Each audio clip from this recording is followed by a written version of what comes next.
Okay, integration. Okay.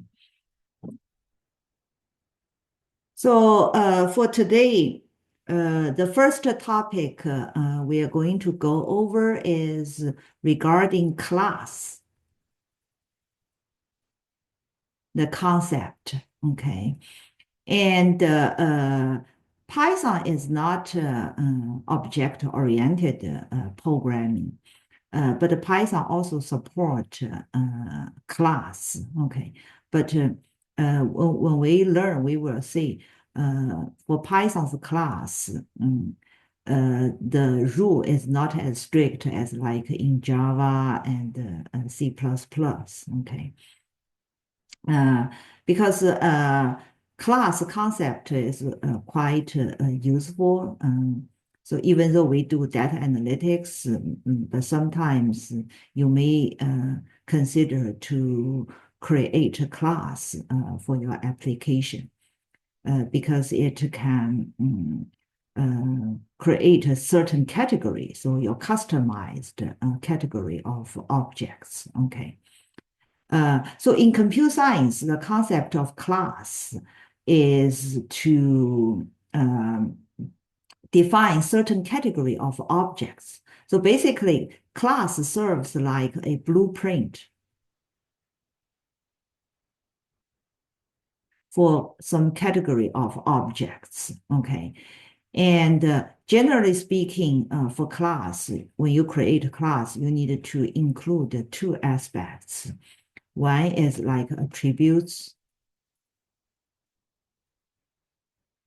and the other is behaviors. So in our Python context, the attributes, we call it like instance attributes. And it also has class attributes. We will see and explain, okay. And in other concept, you call it instance variable.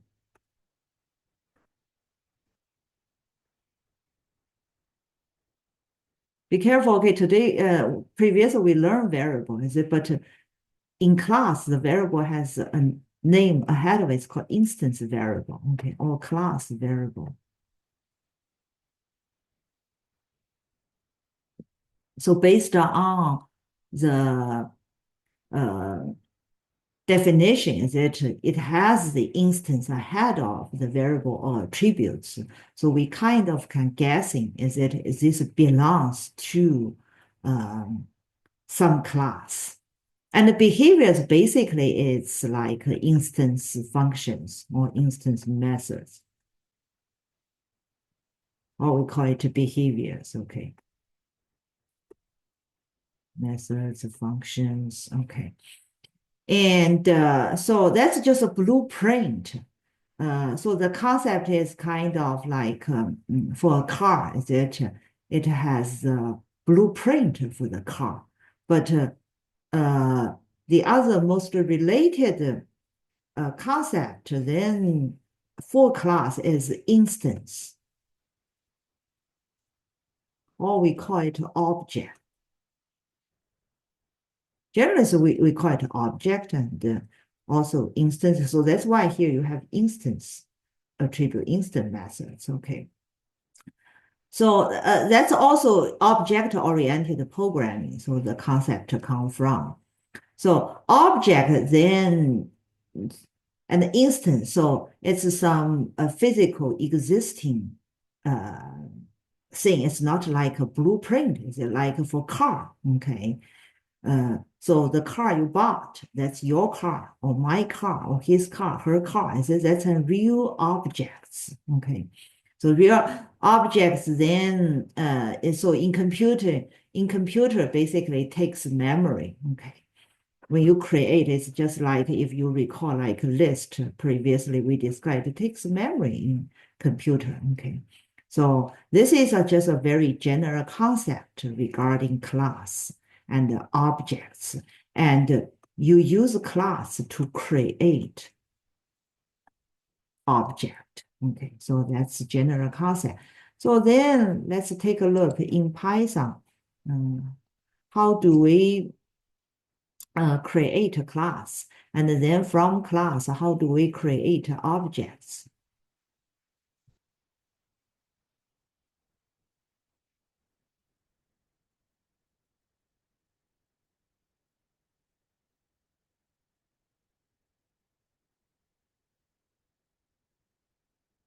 So here we use an example called employee.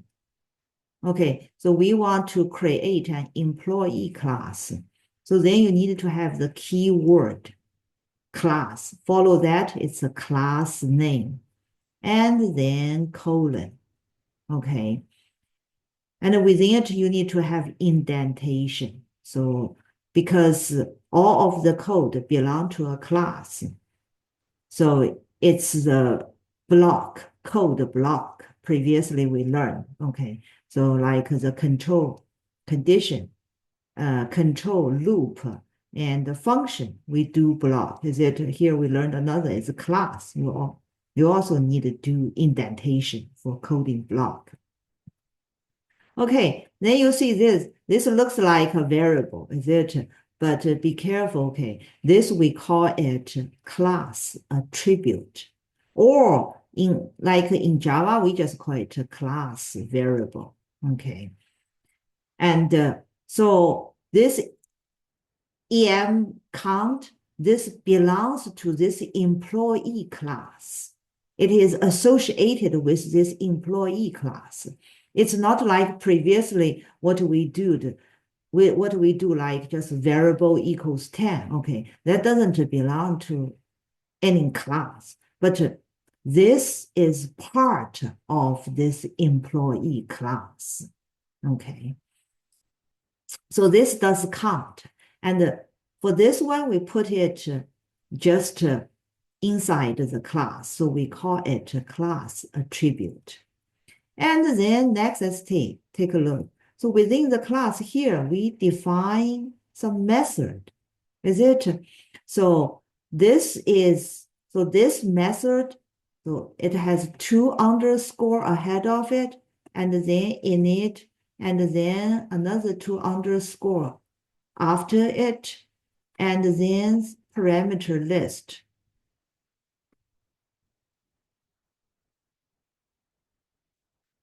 So this special function with init in Python, basically it's a constructor. Class constructor. And the class constructor, the purpose is to create object with initialization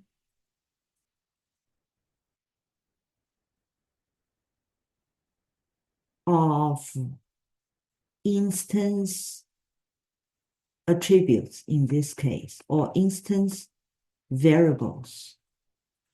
Okay, so in this constructor, the first must be self. Okay, so this is refer object itself. And then you can have some other parameter. Okay. And then within it, if you take a look, so here we have this self.name, .salary, .__ age. So what are those? So those are after the self dot, those are called instance attributes.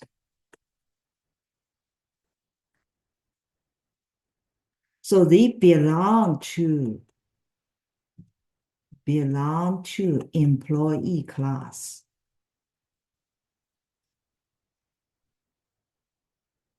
So they are part of this employee class. Okay.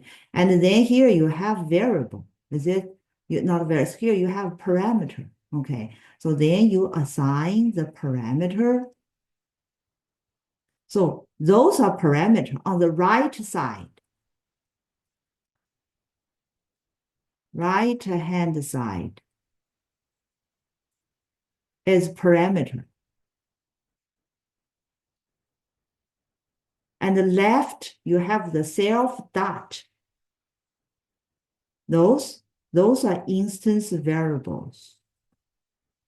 Okay, so be careful, even though they have the same name, but they are different. In the parameter, it's a parameter, okay, in the function header. Within it, they are instance where they belong to class. Those parameter doesn't belong to the employee class. And then you see over here, we reference this employee count. That's class attribute, not instance, okay? And it does +1. So basically what it does is to count how many employee is created. So class attributes shared by all objects created. Not like instance attributes, okay? Instance attributes, basically, strictly speaking, we should say it belongs to the instance.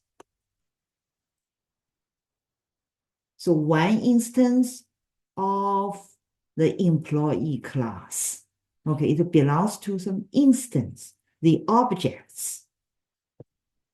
Okay, so remember this init is constructor, okay? Generally speaking, constructor's purpose, you already see, it's try to initialize all of the instance variables, instance attributes, okay, in Python's case.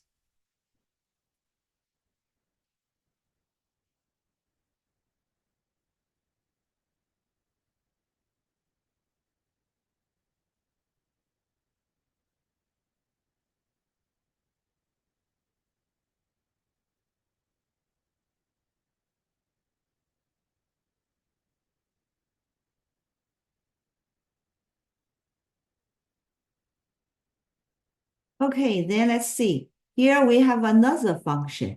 So this function is also class or instance function. Instance function, okay. And it has a parameter, the self. So that's object itself. And you can put other parameter, just like in it, you can add other parameter. That's allowed, okay. This one is a pretty simple one, so it didn't do any other parameter. So what it does, it just output the number of employees, okay? And this is a string. And this data format, this is strings format function.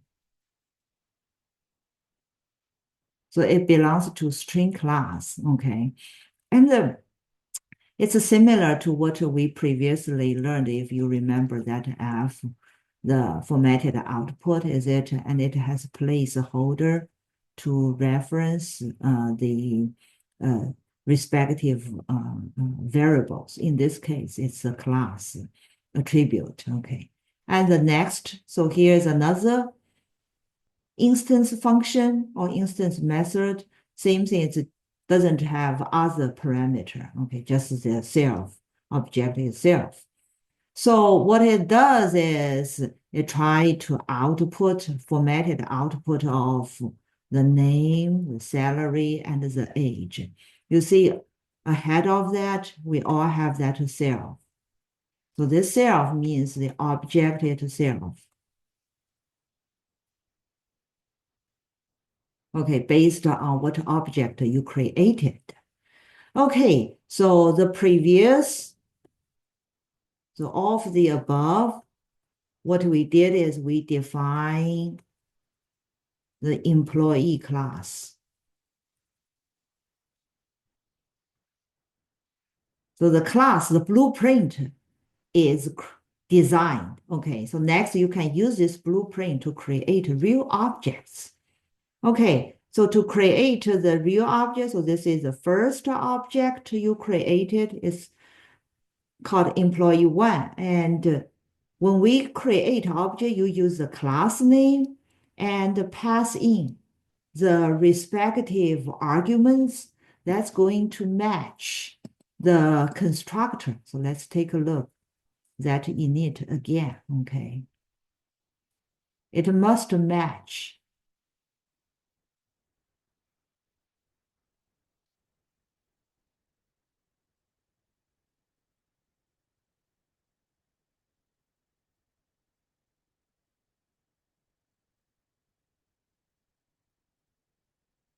So take a look. So previously, you remember I said this is constructor. Constructor, and here, basically, you call constructor. Constructor to create an object of employee. Okay, so you match the parameters, so name, salary, and age. You match, okay? So you don't do that init, you just use the class name. So then it will automatically call this init. So what it will do is, okay, this employee, employee one, its name is going to be assigned as Sarah. Salary is 2,000. Age is 21. So here, what you do is you create one object of employee, okay? And then let's take a look.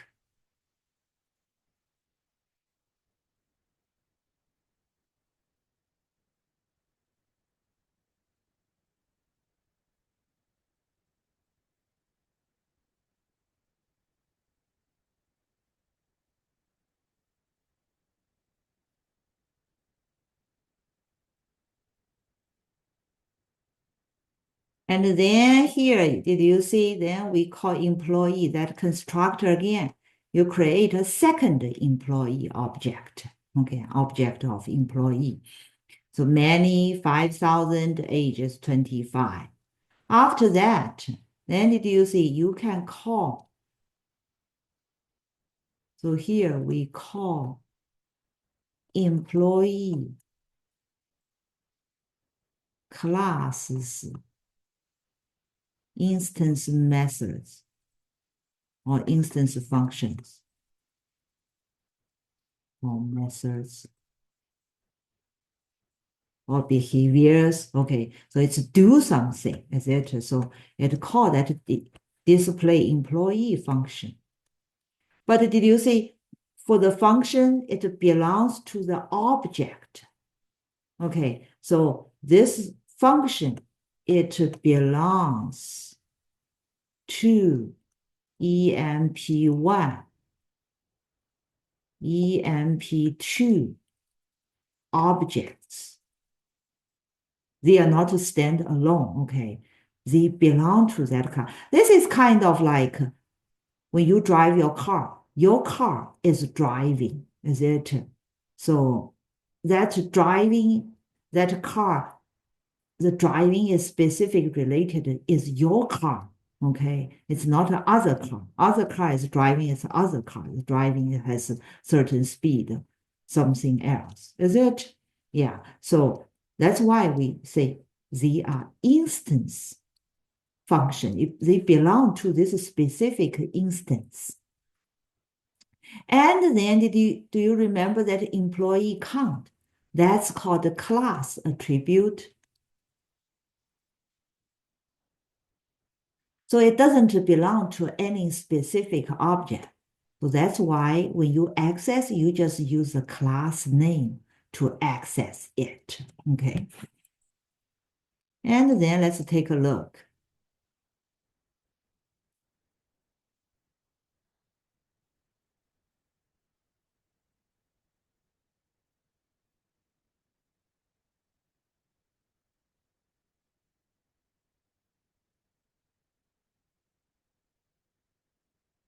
if you go back to the code,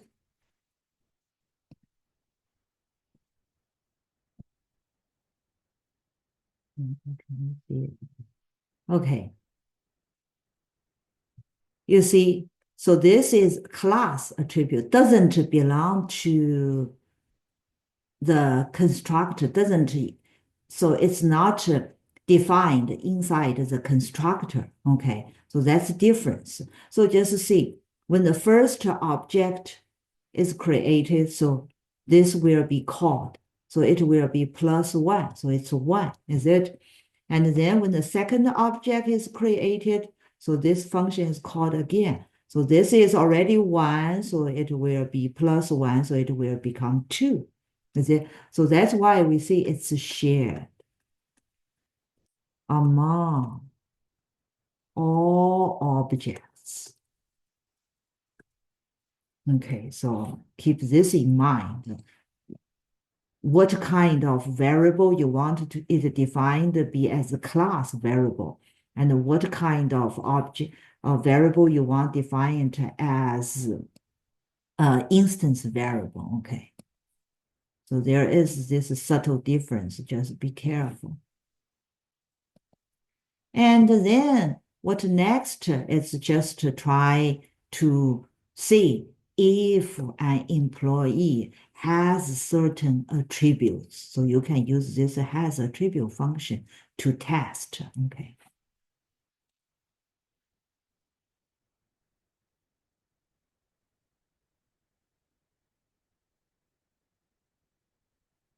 And for all of those, so employee data, then double underscore. They are all double underscore. Okay. So this double underscore, so basically they are all some special Python functions that's related with the class, with objects. Okay. So they are not like what you define. Okay. So they are part of Python programming language. So some special we call it like function, special attributes, okay, belong to the Python. If you want to access a user-defined class, so what is documentation, the class name, the module name, the base class, okay, and some dictionary containing the class namespace, something, okay. And what the next one is, if you take a look over here, to try to access the class instance variable. Okay, so that name is defined here. So that instance attribute is defined here.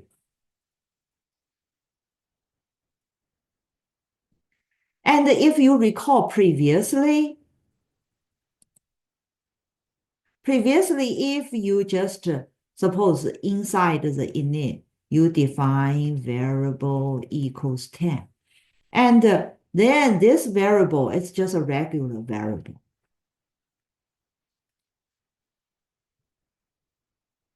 It's not an instance attribute. And then if you try to access variable equals 100, that's wrong. Okay, not accessible. Because the variable scope is only within this init function. But this is different. This name, it's an instance variable. So its scope is not just limited within this function, it's within the class. So anywhere within the class, you can access it. And this is also further accessible, okay, because it didn't have this 2 underscore. If you have this 2 underscore like this age, then you can only access, so it's a hide. And in other programming language, we call it private. And if it's private, then it's only accessible within the class. Okay, so be careful. But like for those, okay, so they are not, they are public, basically. If public, they are also accessible outside of the class.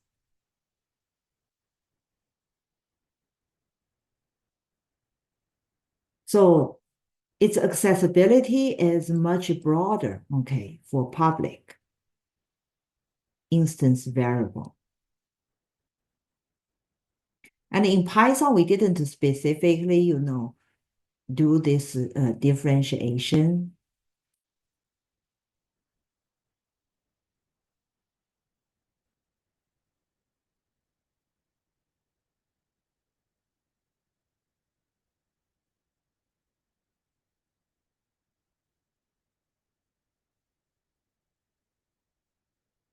Because of the name is public. Okay, its accessibility is Python. So that's why outside of the class, you can still access it because here it's outside of the class. But when you access it, must through the objects. You cannot do employee.name, no. But you can use an object.name because it belongs to an object. And over here, if you try to print employee, the age, then it will report an error if you run the program, okay? Because it's a hidden, it's not accessible, okay? And in Python, there is a way to get around it. It's called name mangling. Then you can do like then underscore employee underscore age. Then you can access it, okay? So here it just shows. But generally speaking, we don't need it because if you put it hide as private, the purpose is not to try to let it be accessible by the outside world. And when we run it, we will have the respective results. You can also see, okay. Okay, and the next concept is about inheritance. So this is part of object-oriented programming concept, okay, inheritance. So inheritance involve like a parent class and a child class. So superclass, or we call it subclass concept, okay. So if we want to create a child class of employee, then here, this is how you do it. You put the subclass name, we call commission employee, and then employee, you put it inside a parenthesis. So then this means, okay, employee is the superclass of commission employee. And then a subclass can inherit all of the instance attributes and instance methods, okay, from the superclass. So that's how it does here, okay. So what here you see it start with the constructor. So here it has 4 parameters, is it? And then you first call superclasses constructor. First call super or parent class.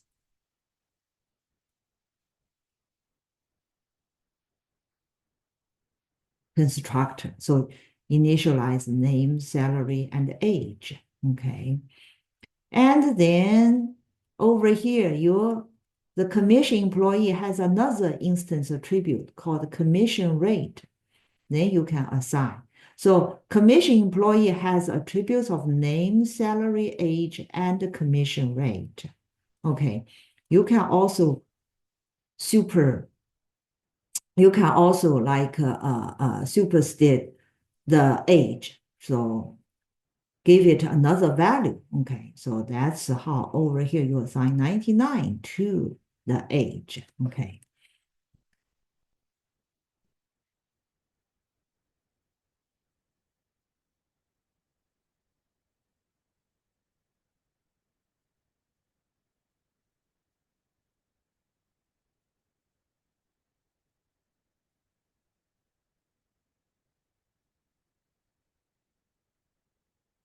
And then with this subclass, this child class, then we also define two instance methods.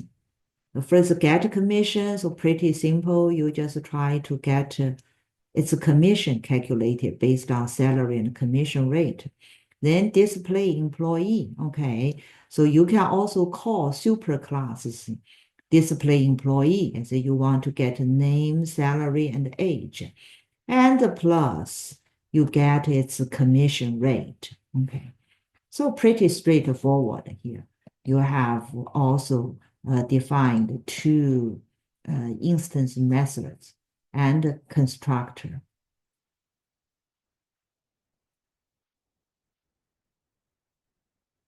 Okay, then you see we create a commission employee object calling its constructor, okay? And then you can call its respective the instance method. So display employee, display count, this is from parent class.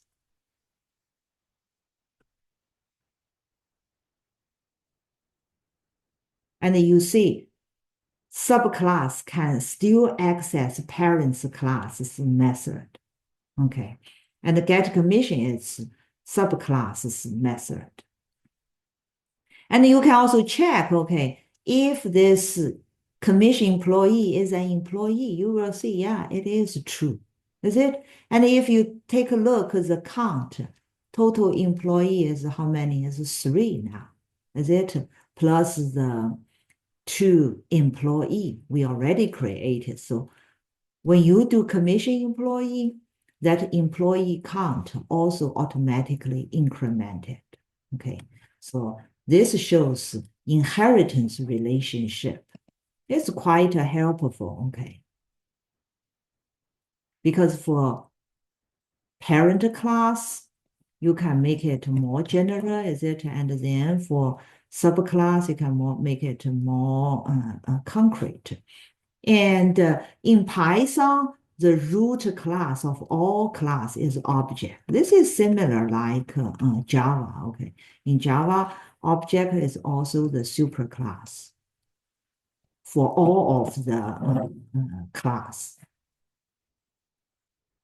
And we don't need to worry about that. Okay, after we can understand the subclass concept, next, let's see, we can use Python's collections. Okay, Python also has collection. Okay, so if we want to use over here, we want to do some user-defined dictionary.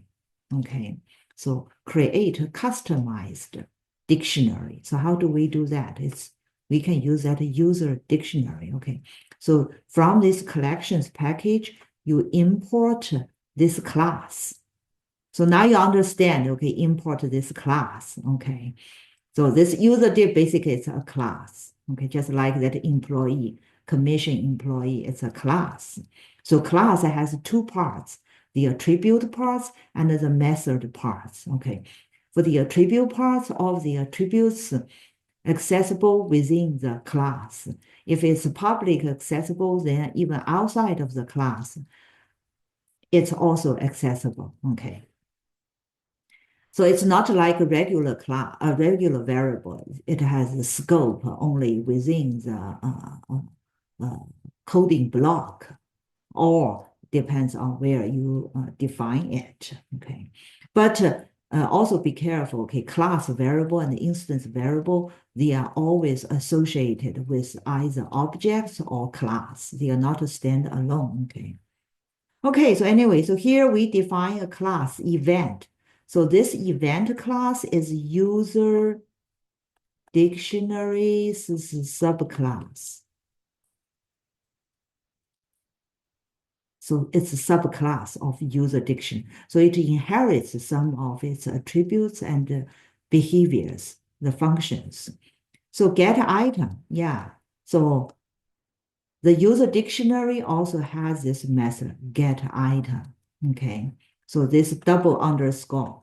So we see in Python, this is used a lot, okay? So the purpose of this double underscore sometimes to do method overriding, okay? So anyway, so you want to override the method, okay?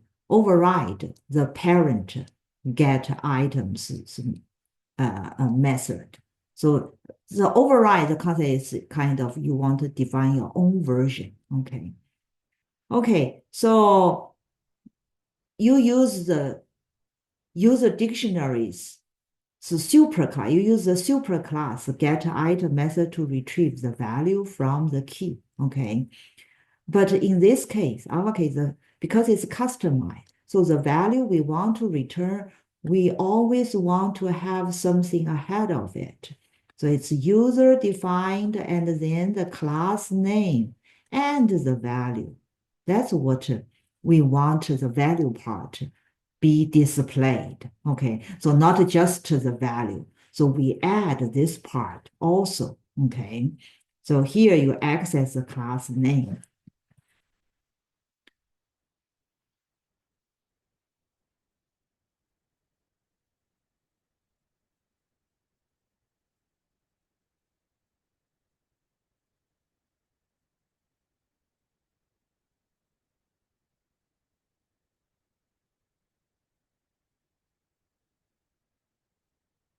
And then let's see how we use it to work, okay?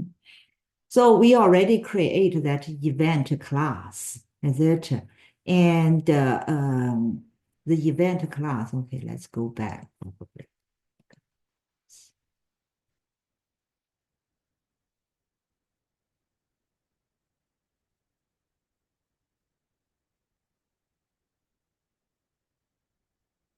So that's this event class. And because it's inherited from user dictionary, so that user dictionary has constructor. And you can see in this case, we didn't define the constructor, so it will inherit from the superclass's constructor. So here you call user dictionaries constructor to create an event object. So here we create an event object and assign it to this variable event. Okay, so it has user, event type, and date. Okay, and then, okay, so here this event type is the key. So this is the key, event type is key, and you want to get the value, is it? So let's see what it shows. So did you see, instead of just give you login, it also gave you this part, user define and the event. Is it? So this is different from what we normally say the dictionary. So this part is customized part. Customized part, okay. And then you see, we loop through all of the items, okay. Then you output the key and value part. Then you can see for each of the, is it for the value part, it has this customized part, okay. So that's the idea for this event class.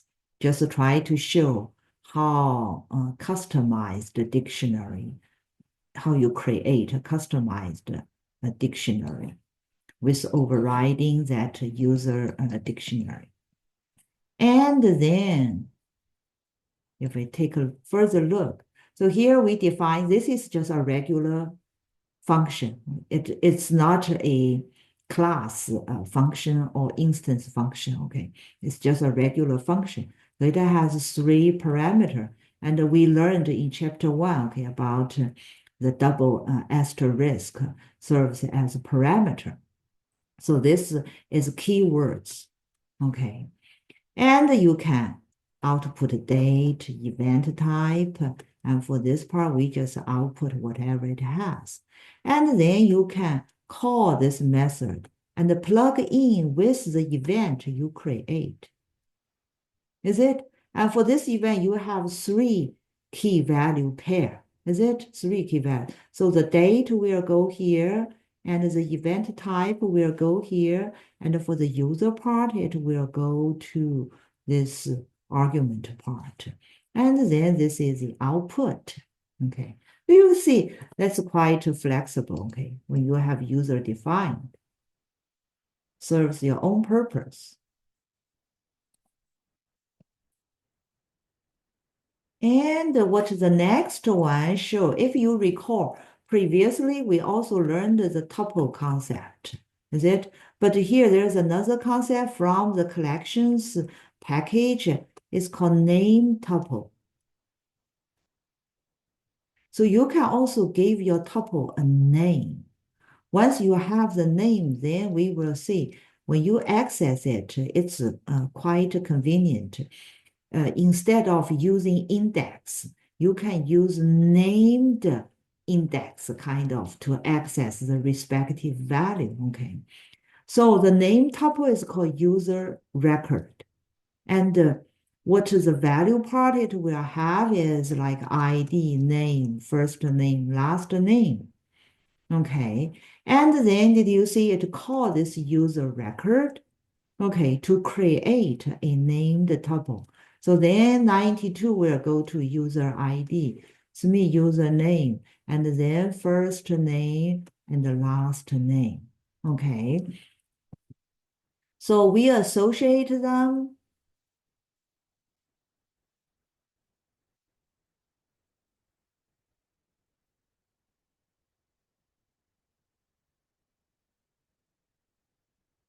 So similar for the second user record. So here we create 2 name tuple, okay, of user record.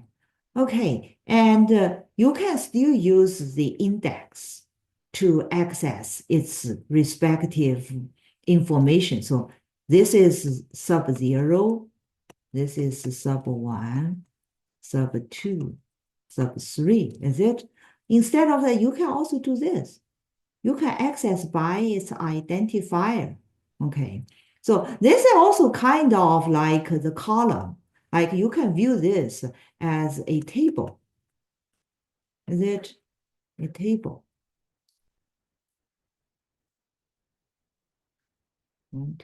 So you can have like ID, username. So so user ID, okay. Then username and first name, last name. Is it? And then here, kind of, you have UR1 here. And then you have UR2 here. Is it?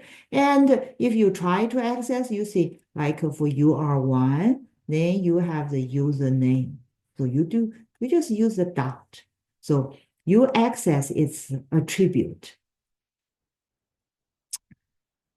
So that it's more flexible, is it? Especially when you have large amount of data, is it? This is more flexible because it's easy to remember versus sub 0, sub 1. That's not easy to remember the exact location. But with its column name, then it's easy to remember. So this is called user tuple.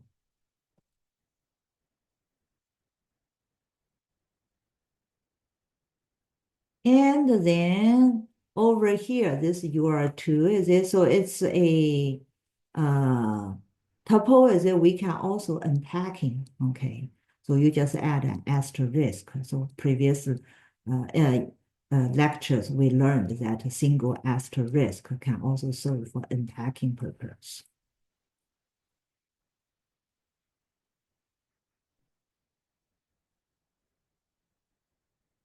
Okay, and what the next part try to show is the concatenating multiple dictionaries together. Okay, so you can just do something like, so here we have one dictionary, we have a second dictionary, and we have two dictionary. And if you wanted to concatenate them together, you can do something like this. Two asterisk, and then comma. Okay. So then this enrich event will be a new dictionary with all of the above two dictionaries items. But then you see, for this dictionary, I made some updates. I made the system, not a product set system change. And if you output this enriched event, you will see, even though that dictionary change, but this one is not affected. So it's not affected if we do concatenation like this. It won't impact the new dictionary. Okay. But if you do something like the following, that will impact.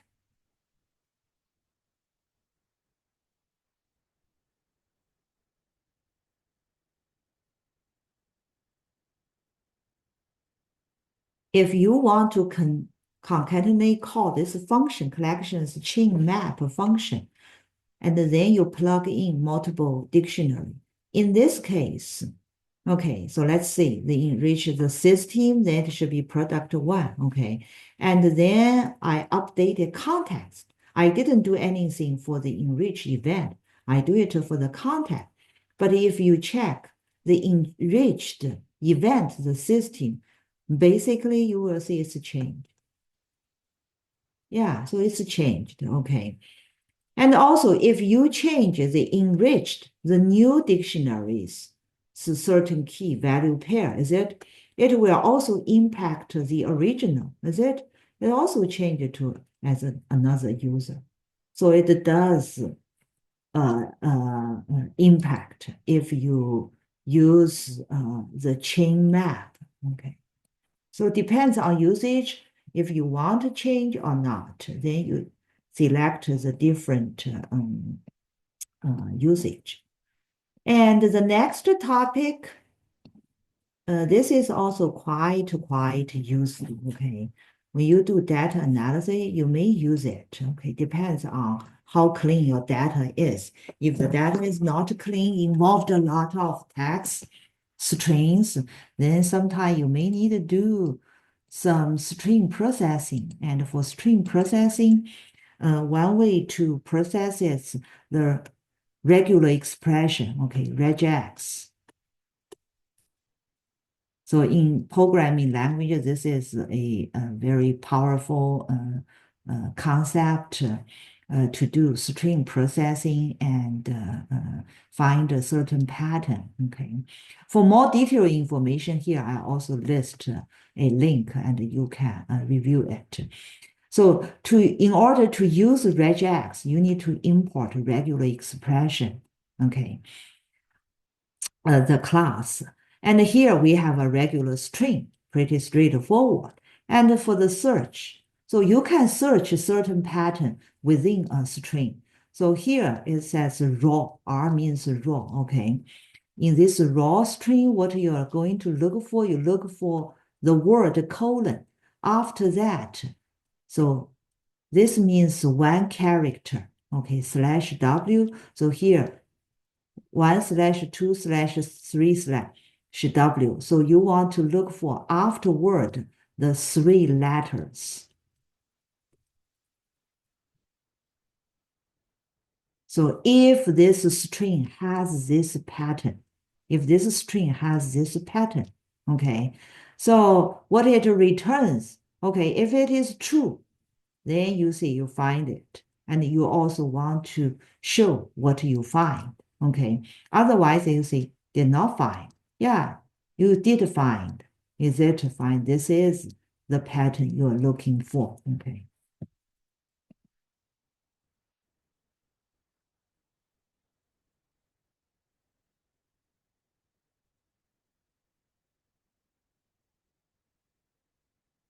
What the next line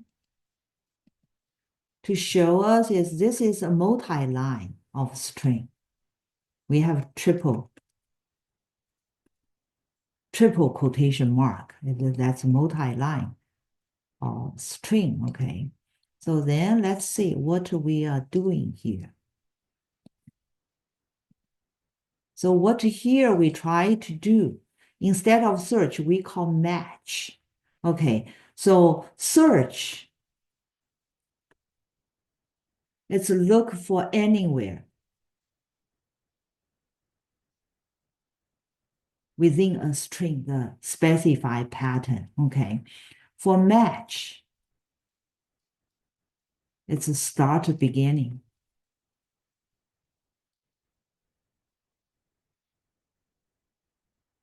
So that's the difference between these two, okay? So, okay, with that string, we try to look for the raw string, the pattern. So this is the first parenthesis. So the pattern is dot and asterisk. So dot also represent a word, a letter, but not including the slash n, okay, not included. And that asterisk, so that just means repeat,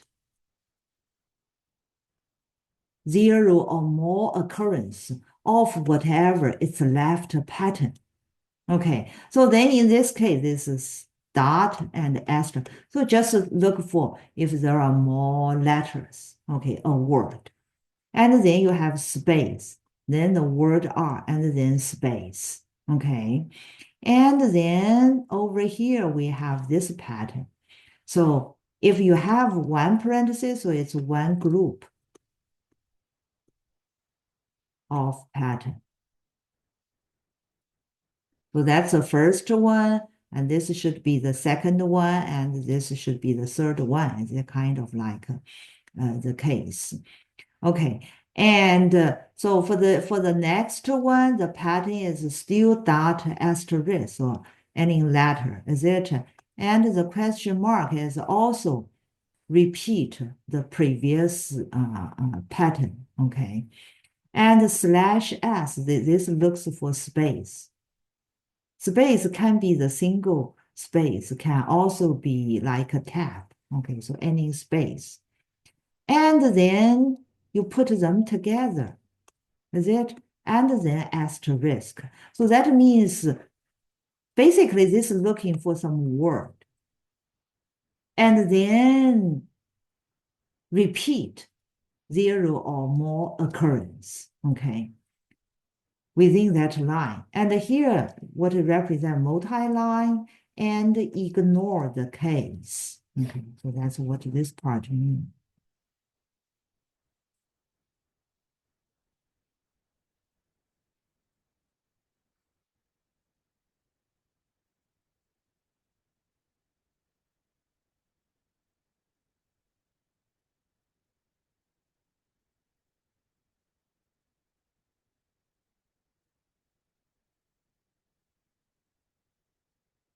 Then we can also take a look over here.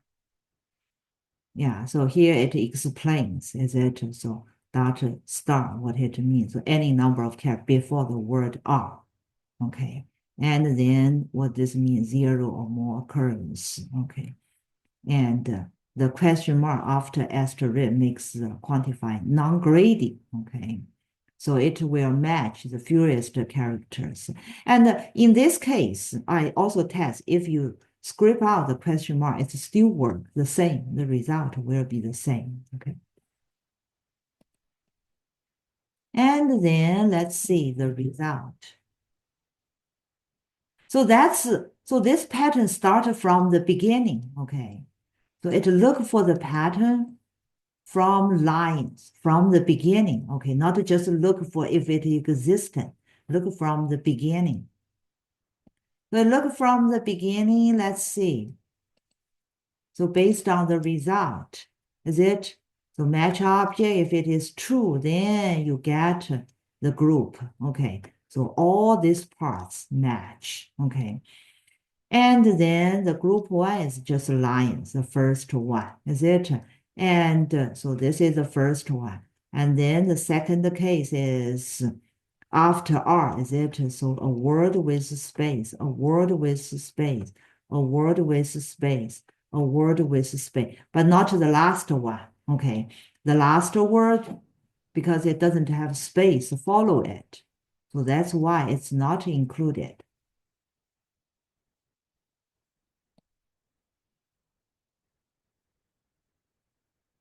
Yeah, dogs doesn't include. Okay, so why it's not included? Because the space, the space.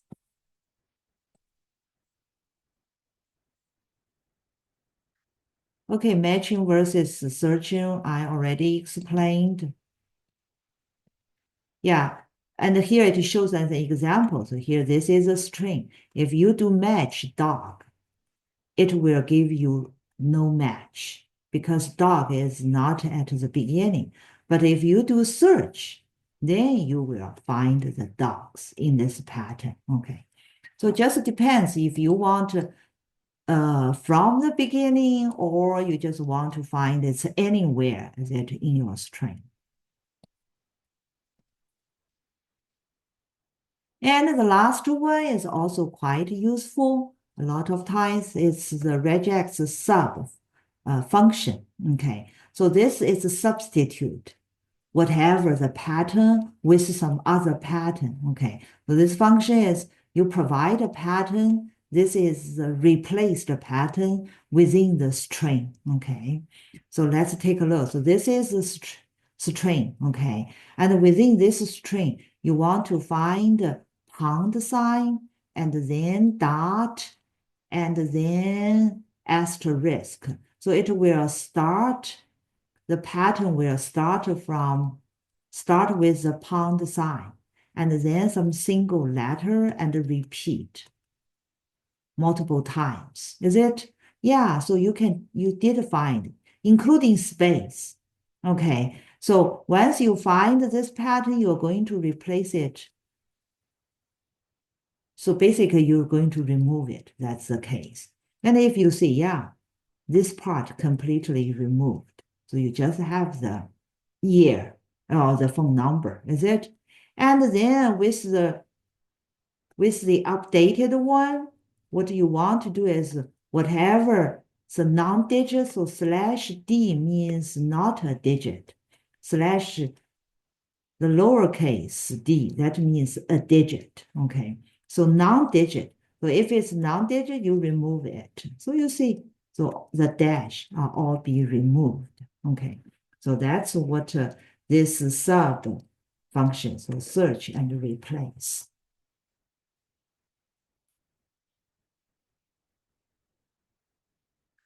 Okay, and so I think that's all for today. Okay, so two important concept, regex and class. Okay, so let's just stop here today. And I'm also going to stop the recording.